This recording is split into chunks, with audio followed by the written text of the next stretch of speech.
आज की क्लास में अपन देखेंगे भारत के विभिन्न नामों का इतिहास।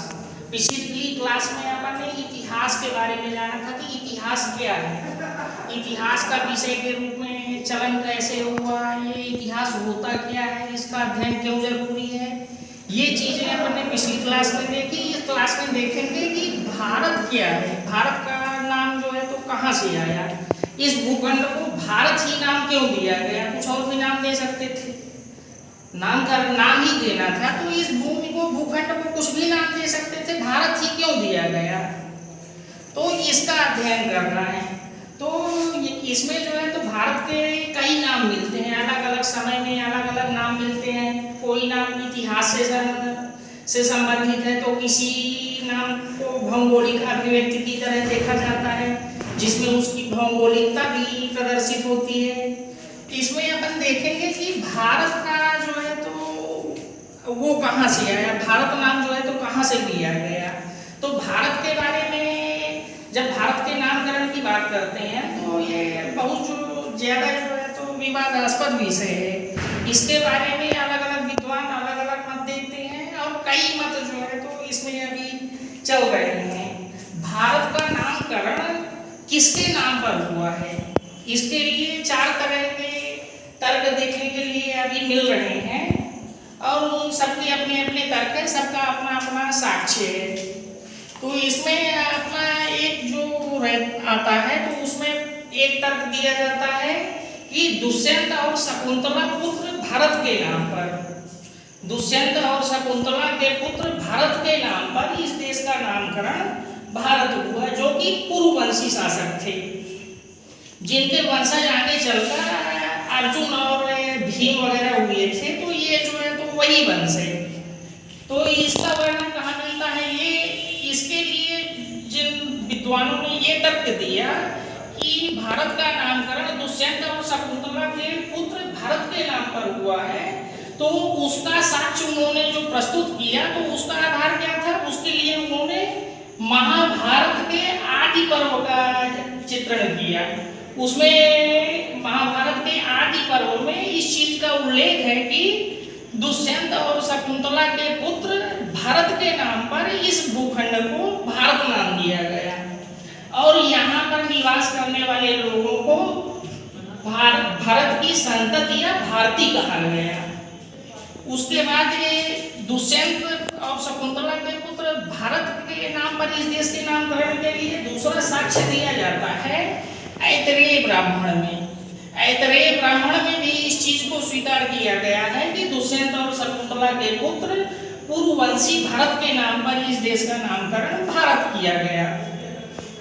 उसके लिए तीसरा जो साक्ष्य दिया उन्होंने, तो तीसरा साक्ष्य इसके लिए आता है कालिदास द्वारा वर्णित महाकाव्य अभिज्ञान शाकुंतला, जो कि संस्कृत भाषा में है। उसमें कालिदास ने भारत के मतलब दुष्यंत और शकुंतला की प्रेम कथा का वर्णन किया है और उन्होंने महाभारत के आदि पर्व की इसी बात का चित्रण करते हुए इसके प्रमाण दिए हैं कि इस देश का नामकरण भारत दुष्यंत और शकुंतला के पुत्र भारत के नाम पर हुआ। इसमें दुष्यंत और शकुंतला का प्रेम प्रसंग का उन्होंने वर्णन किया। इसमें दुष्यंत जो थे वो पूर्ववंशी राजकुमार थे और शकुंतला थी उनकी विश्वामित्र की पुत्री थी। विश्वामित्र और उर्वशी की पुत्री थी, उसका विवाह जो है तो हुआ था इनके साथ में।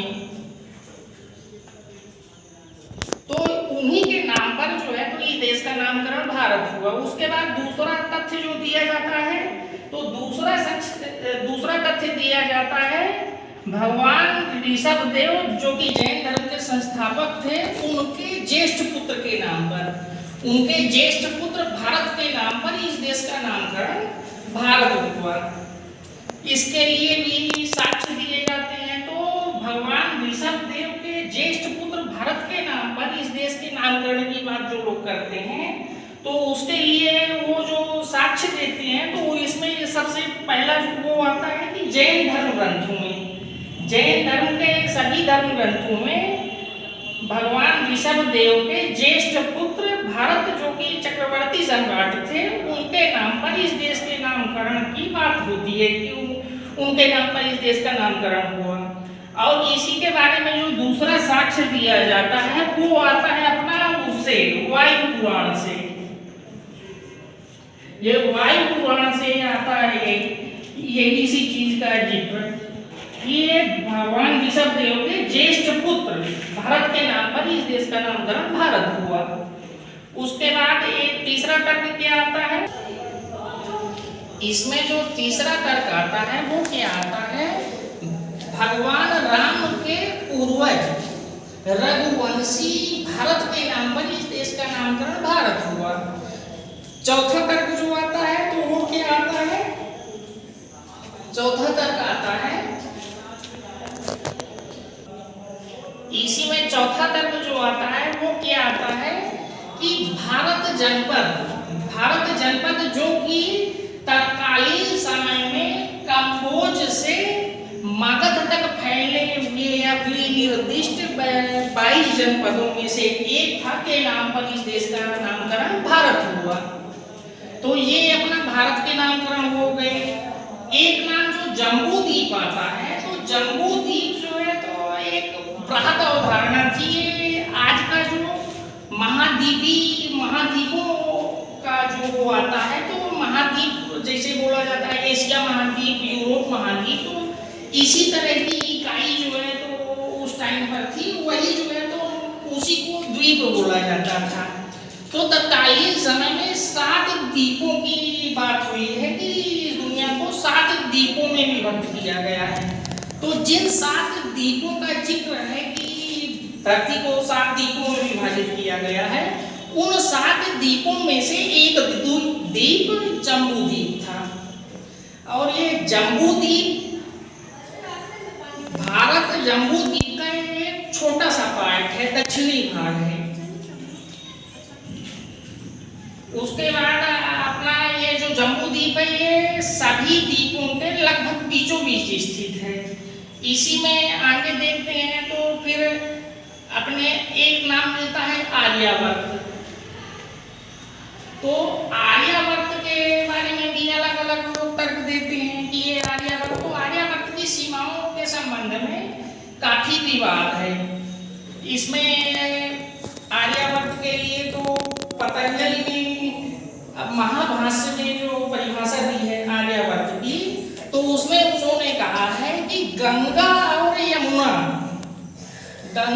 यमुना नदियों के बीच के क्षेत्र को आर्यावर्त कहा गया। अब उसके बाद अपना जो है तो कुछ विदेशी आक्रमणकारी आए, उन आक्रमणकारियों ने भी अलग अलग नाम दिए। तो इसमें जो भारतवर्ष की परिभाषा दी गई है, तो इसमें पतंजलि ने आर्यावर्त की जो सीमाएं निर्धारित की है, तो पतंजलि ने आर्यावर्त की जो सीमाएं निर्धारित की है, तो उसमें उन्होंने क्या कहा है कि गंगा और यमुना नदियों के बीच के क्षेत्र को आर्यावर्त कहते हैं। अर्थात उनके अनुसार जो आर्यावर्त है तो वो उत्तरी भारत का ही एक हिस्सा था। लेकिन आर्यावर्त की परिभाषा उनके द्वारा भी दी गई है मनुस्मृति में। मनुस्मृति में जो परिभाषा दी गई है, तो मनुस्मृति की परिभाषा के अनुसार आर्यावर्त का क्षेत्र काफी विस्तृत है। मनुस्मृति में जो परिभाषा दी गई है आर्यावर्त की वो क्या है,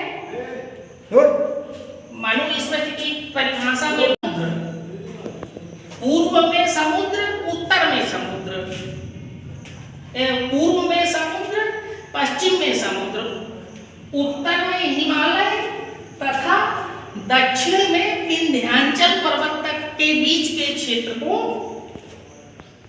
आर्यावर्त कहते हैं। तो इसको क्या बोलेंगे, आर्यावर्त की परिभाषा मनुस्मृति में इस प्रकार दी गई है कि पूर्व में समुद्र तट, पश्चिम में समुद्र तट, उत्तर में हिमालय तथा दक्षिण में विंध्याचल पर्वत के बीच के क्षेत्र को आर्यावर्त कहते हैं। ठीक, तो ये